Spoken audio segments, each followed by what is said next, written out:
무대 위 조명은 화려했지만 결과는 차갑다 못해 잔혹했습니다. 2026년 벽두를 뜨겁게 달구고 있는 MBN 현역가왕 3위, 마침내 본선 1차 데스매치 주홍글 씨의 베일을 벗기며 안방극장을 충격에 빠뜨렸습니다. 우승 후보로 점쳐졌던 베테랑들이 줄줄이 고배를 마시는 반면 상처 입은 천재들은 다시금 칼날을 갈고 돌아왔습니다. 시청률 10.1%라는 압도적인 수치 뒤에 숨겨진 단순한 점수 그 이상의 진짜 전쟁의 내막을 저널리스트의 시각으로 긴급 진단합니다. 첫 번째로 주목할 점은 강력한 우승 후보 정미애의 충격적인 침몰과 그가 남긴 보컬리스트의 숙제입니다. 미스 트롯 준우승이라는 화려한 타이틀을 뒤로하고 도전한 그녀는 이번 데스매치에서 단 90점이라는 본인의 명성에 비하면 지옥에 가까운 성적표를 받아들었습니다. 이는 실력의 부재가 아닌 감정 조절의 실패라는 점에서 더욱 뼈아픕니다. 엔터테인먼트 업계에서는 이를 두고 기술이 감정을 앞지를 때 발생하는 전형적인 과부하라고 분석합니다. 정미애의 보컬은 여전히 폭발적이었으나 서바이벌이라는 압박감 속에서 곡의 서사를 섬세하게 풀어내기보다 에너지를 쏟아내는 데 급급했습니다. 정미애의 이번 무대를 보컬 메커니즘 관점에서 정밀 분석해보면 그녀 특유의 파워풀한 성량이 오히려 곡의 디테일을 뭉개버리는 결과를 초래했음을 알 수 있습니다. 과거 그녀가 보여주었던 절제된 슬픔 대신 이번 무대에서는 처음부터 끝까지 고음역대의 에너지를 100% 가깝게 유지하려 했던 전략이 패착이었습니다. 이는 경연 심리학에서 말하는 성공 강박이 초래한 멘탈 붕괴의 전형적인 사례입니다. 심사위원단 역시 가슴을 울리는 진동보다 고막을 때리는 압박감이 더 컸다는 냉정한 평을 내놓았습니다. 90점이라는 전례 없는 저점은 단순히 노래를 못했다는 뜻이 아니라 대중이 이제는 무대 위의 기교보다 숨소리 하나에 담긴 진심을 더 중시한다는 시장의 변화를 상징합니다. 결국 완벽한 가창력이 완성되지 못한 무대로 귀결된 이 사건은 아무리 노련한 현역이라도 경연의 중압감 앞서는 무너질 수 있다는 잔인한 진실을 일깨워주었습니다. 그녀가 다시 부활하기 위해서는 넘치는 성량을 다듬을 담백함의 미학과 관객의 마음을 읽는 여백의 전략이 필수적입니다. 두 번째는 퍼포먼스의 화려함이 보컬 서바이벌이라는 본질의 벽에 부딪힌 장하온의 사례입니다. 아이돌 출신 특유의 압도적인 무대 장악력과 세련된 매너로 기대를 모았던 장하온은 스테파니와의 맞대결에서 뼈아픈 패배를 맛보았습니다. 전문 심사위원단의 소리를 내세우는 연습이 절실하다는 평기는 장하온이 직면한 가장 날카로운 지점이었습니다. 장하온의 무대를 업계 데이터로 분석해보면 그녀의 무대는 시각적 점수에서 만점에 가까운 평가를 받았으나 오디오 밸런스 측면에서 치명적인 약점을 노출했습니다. 격렬한 안무 도중 발생하는 호흡의 불안정은 고음역대의 피칭을 흔들었고 이는 트로트 특유의 꺾기와 비브라토를 불완전하게 만들었습니다. 엔터테인먼트 저널리스트들은 이를 퍼포먼스의 역설이라 부릅니다. 관객의 눈을 즐겁게 할수록 보컬의 밀도는 낮아질 수밖에 없는 구조적 한계입니다. 특히 이번 현역가왕 3은 인공지능 음정 분석기와 숙련된 마스터들의 귀를 동시에 활용하는 엄격한 심사 기준을 적용하고 있습니다. 장하온의 경우 댄스 브레이크 이후 급격히 떨어진 성량 수치가 오디오 분석 데이터상으로도 명확히 드러났습니다. 2026년 현재 트로트 시장은 단순히 볼거리를 넘어 들길거리의 깊이를 요구하는 시대로 완전히 전환되었습니다. 과거 트롯돌 열풍이 화려한 비주얼과 댄스에 집중했다면 이제 대중은 그 화려함 뒤에 숨겨진 탄탄한 기본기를 요구하고 있습니다.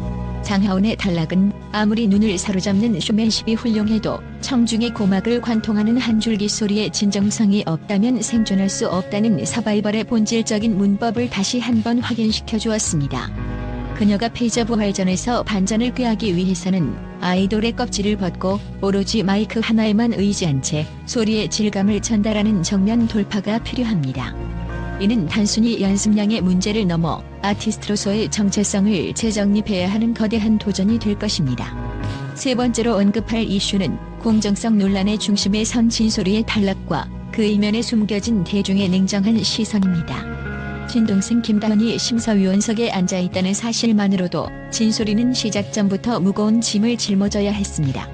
제작진은 심사위원의 객관성을 유지하기 위해 최선을 다했다고 강변했지만 대중의 눈높이는 그보다 훨씬 엄격했습니다. 방송 중 김다은이 언니의 무대를 보며 눈물을 흘리는 장면은 인간적인 감동을 자극하기보다는 오히려 심사의 사유화라는 공정성 리스크를 부각하는 역효과를 낳았습니다.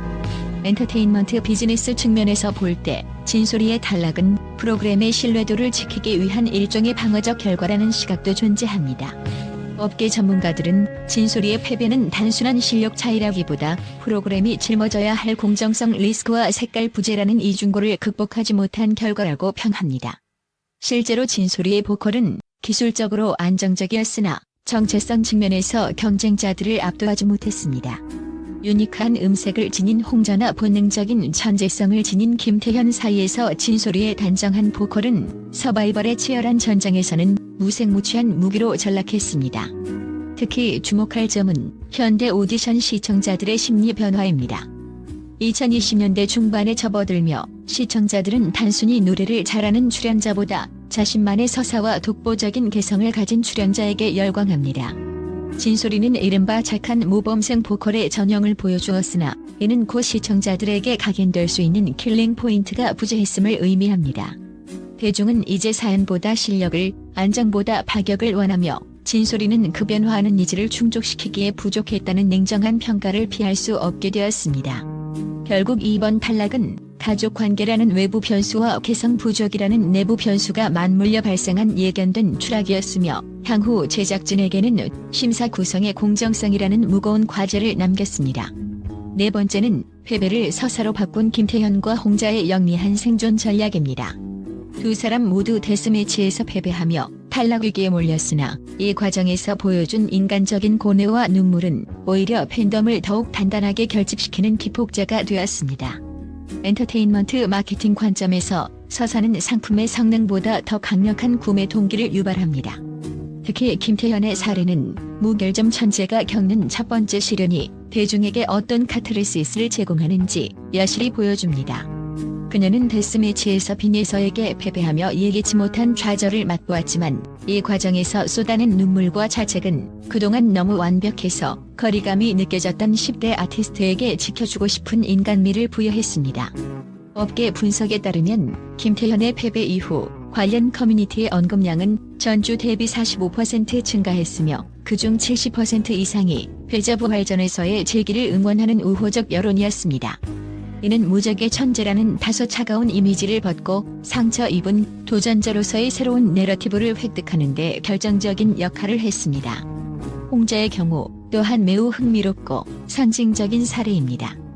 팬덤 전문가들은 홍자의 팬들이 그녀의 패배를 실력의 부족이 아닌 단판 승부라는 경연 방식과의 구조적 불일치로 규정하고 있다는 점에 주목합니다.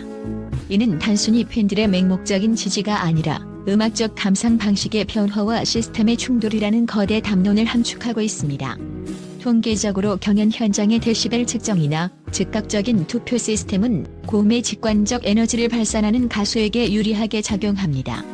그러나 홍자의 목소리는 440Hz의 표준 정음을 미세하게 비껴나가는 슬픔의 주파수를 지니고 있습니다.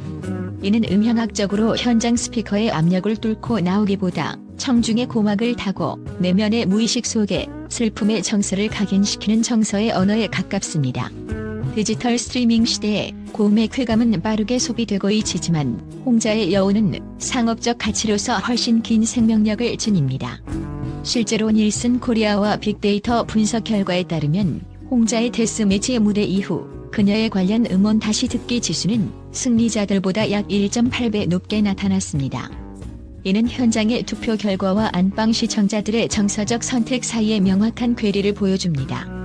홍자의 팬덤은 이러한 데이터를 기반으로 우리 가수는 시스템의 피해자라는 집단적 서사를 구축했습니다.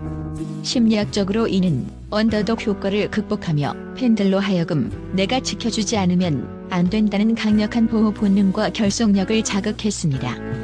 결국 이들의 생존은 현대 엔터테인먼트 시장에서 완벽한 승리보다 공감 가능한 패배가 더 강력한 브랜드 파워를 생성할 수 있음을 보여주는 상징적인 사례입니다. 2026년 오디션 시장의 트렌드는 누가 가장 잘하는가를 넘어 누가 나의 감정을 대변하는가로 완전히 이동했습니다. 과거의 시청자들이 절대적 가창력이라는 기술적 지표에 열광했다면 현재의 MZ 알파를 아우르는 대중은 아티스트의 결핍과 좌절, 그리고 이를 극복하는 과정에서 발생하는 인간적 연대감에 더 큰 가치를 부여합니다. 업계 전문가들은 이러한 현상을 감정의 대리 수행이라 명명합니다. 현실 사회의 극심한 경쟁 체제 속에서 대중은 무대 위 출연자의 패배를 자신의 경험과 동일시하며 그가 다시 일어설 때 본인 또한 치유받는 경험을 하게 됩니다. 김태현과 홍자는 각각 천재의 인간화와 감성의 견고함이라는 확고한 심리학적 영토를 구축했습니다. 김태현은 완벽함 뒤에 숨겨진 10대의 연약함을 노출함으로써 모성애와 동질감을 동시에 자극했고, 홍자는 패배조차 품격 있게 수용하는 태도를 통해 장르를 초월한 위로의 상징으로 거듭났습니다. 이들이 직면한 패자 부활전이라는 벼랑 끝 시나리오는 마케팅적으로도 기적의 드라마를 쓰기에 최적의 조건입니다. 엔터테인먼트 마케팅 지표에 따르면 시청자들은 초기 우승자보다 우여곡절 끝에 결승에 진출한 생존자에게 평균 2.4배 더 높은 정서적 몰입도와 유료 투표 참여율을 보입니다.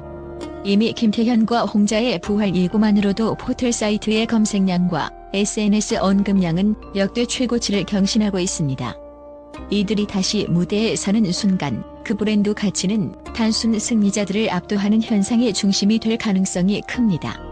이제 대중은 노래를 평가하는 심사위원이 아니라 함께 운명을 개척하는 동반자로서 이들의 부활을 기다리고 있습니다. 마지막으로 숙행의 돌발적인 하차라는 블랙스완적 사건이 불러온 강혜연의 극적인 부활은 이번 화의 가장 강렬한 데우스 엑스 마키나였습니다.